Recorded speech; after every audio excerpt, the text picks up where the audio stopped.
Fano grew up on a small plateau overlooking the Adriatic Sea. It has a low shoreline with sandy shingle beaches and small rivers, as in the rest of the Marche.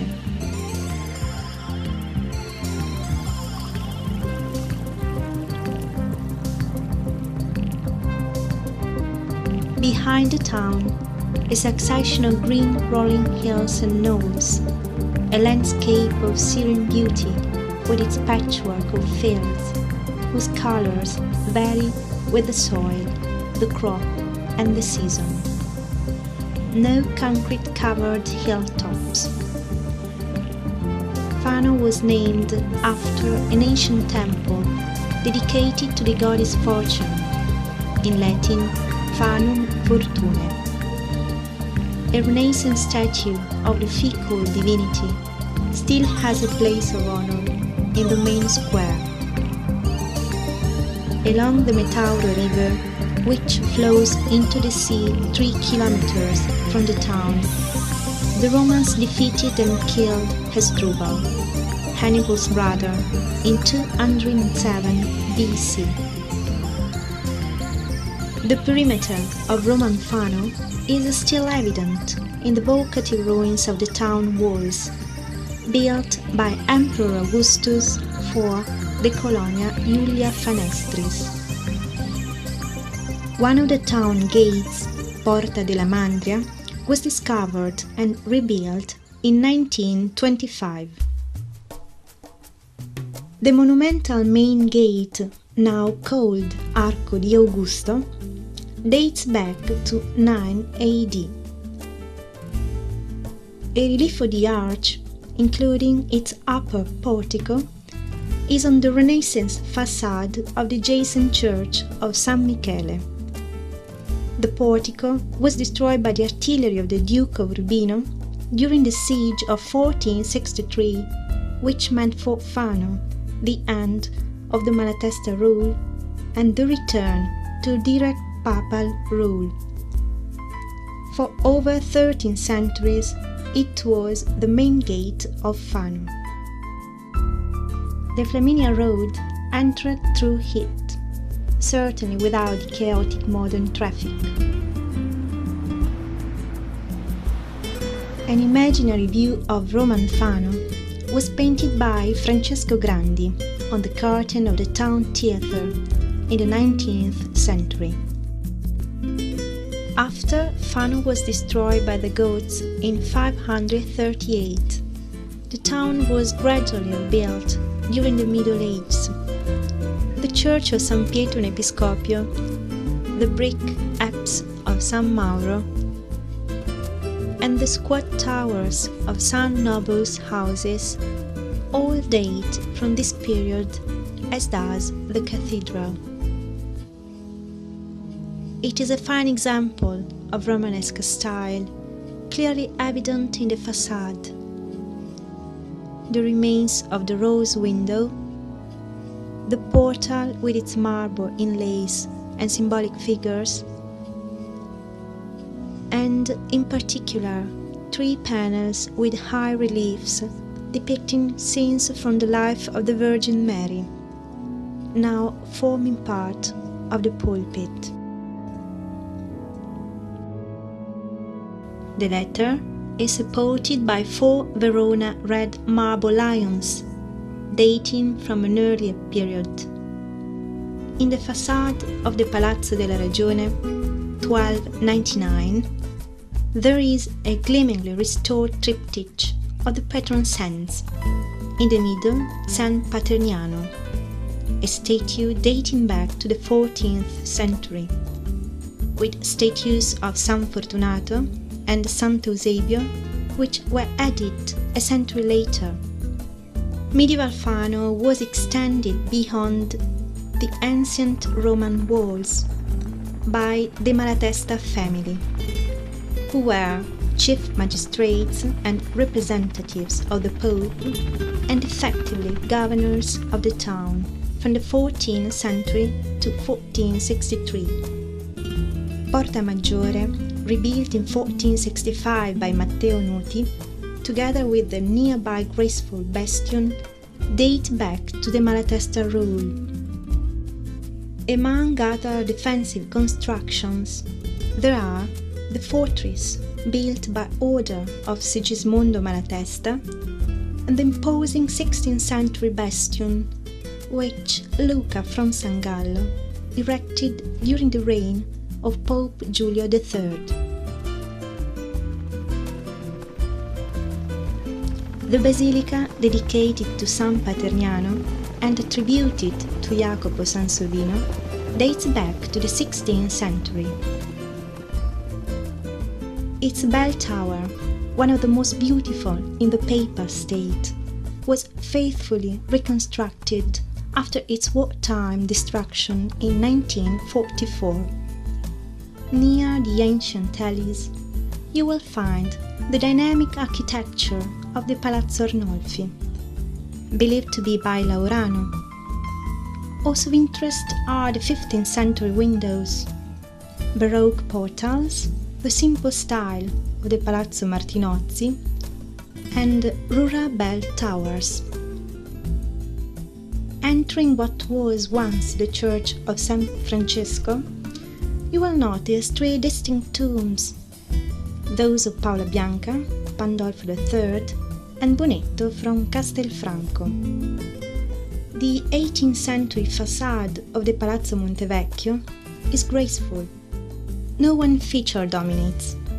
What gives Fano its spatial character is all things conceded, with a range of greys, browns, yellows of local bricks used in its constructions.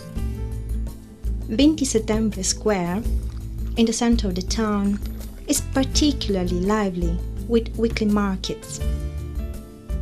In front of it, there is the late 16th century church of San Silvestro. People living in Fano look back with regret on the ancient municipal tower, in ruins after the Second World War, and they have been waiting half a century for the restoration of the new classic and charming Teatro della Fortuna.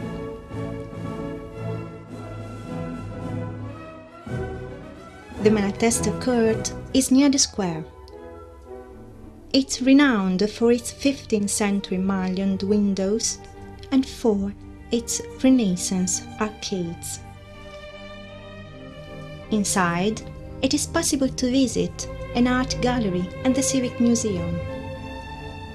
Among its treasures are the precious archaeological finds of Fano Fortune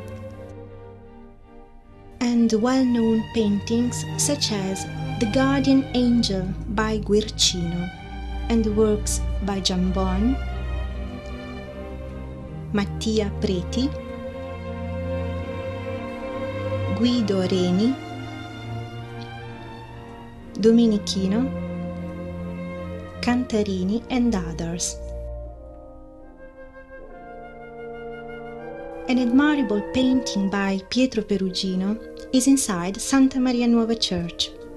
The 17th century is clearly evident in the Baroque style of San Pietro in Valle and in the Chapel Nolfi inside the cathedral. Each month, a special market takes place in the picturesque street of the town centre. It is Fiera Mercato dell'Antiquariato, an antiques fair which draws lovers of antique furniture, art and craft works, and other old curiosities. Other historical architectural settings are on the hills. Here is Monte Giove Monastery, a building of the 17th century which overlooks the town and the sea beyond. The neoclassical church of San Girolamo stands out on Prelato Hill. Villa Castracane is an extraordinary example of a patrician house, which dates back to the 16th century as a magnificent view. More recent is the Villa San Biagio. In the surrounding countryside, some signs of the old rural civilization can be seen. even though the impact of industrialized agriculture is increasingly evident. Besides, the area is well known for its cabbage, which are exported to foreign markets. The local grapes produce Bianchello del Metauro, but there are also full-bodied red wines. The ups and downs typical of the Marche takes away any monotony from the landscape.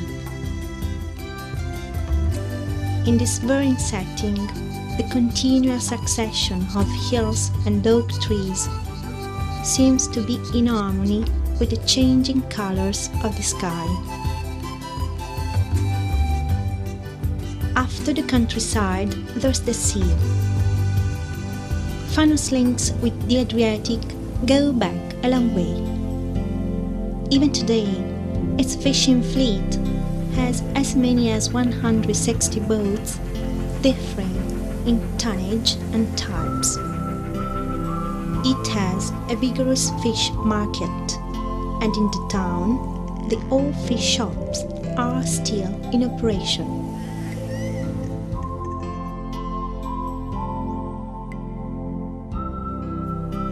The canal harbour has developed from the 17th century Portus Borghesius, built by order of Pope Paul V. It's a construction of modern hydraulic engineering. Here, the water of the Metauro River was made to flow through a long canal which ends with a lock, called Liscia.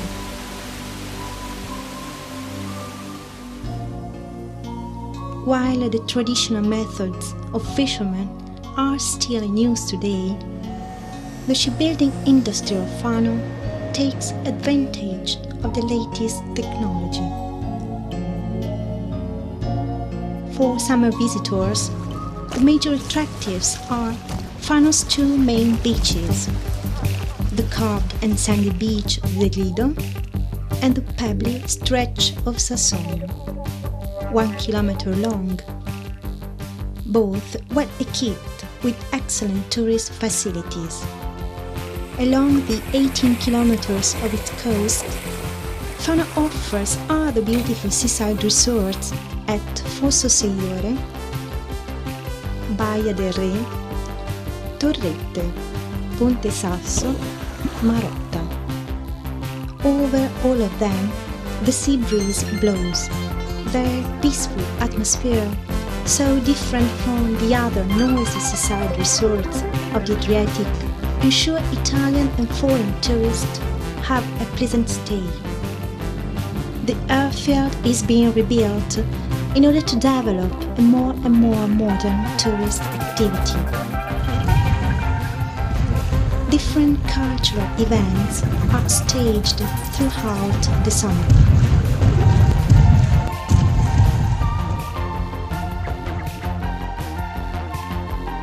In winter, when the salt smell of the sea is stronger and the wind makes great breakers, Lido is still fascinating.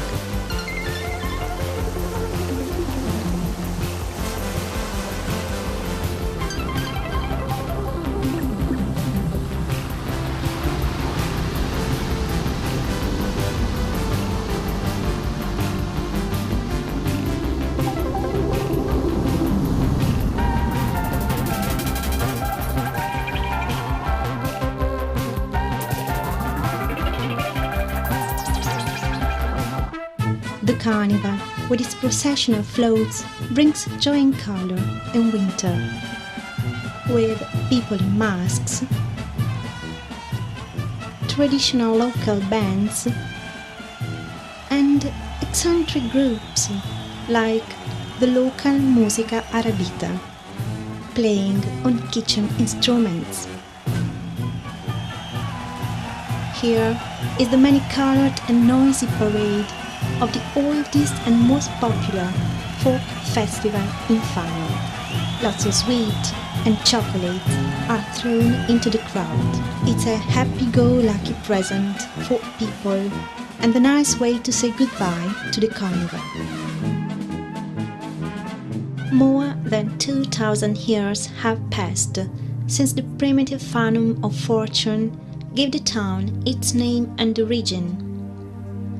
Along these streets, succeeding ages have left their distinctive marks. Of course, a modern town has grown up out of the old center. There are new reference points for daily life, but they have not changed the peaceful and pleasant atmosphere. Fano is still a warm and friendly place to live.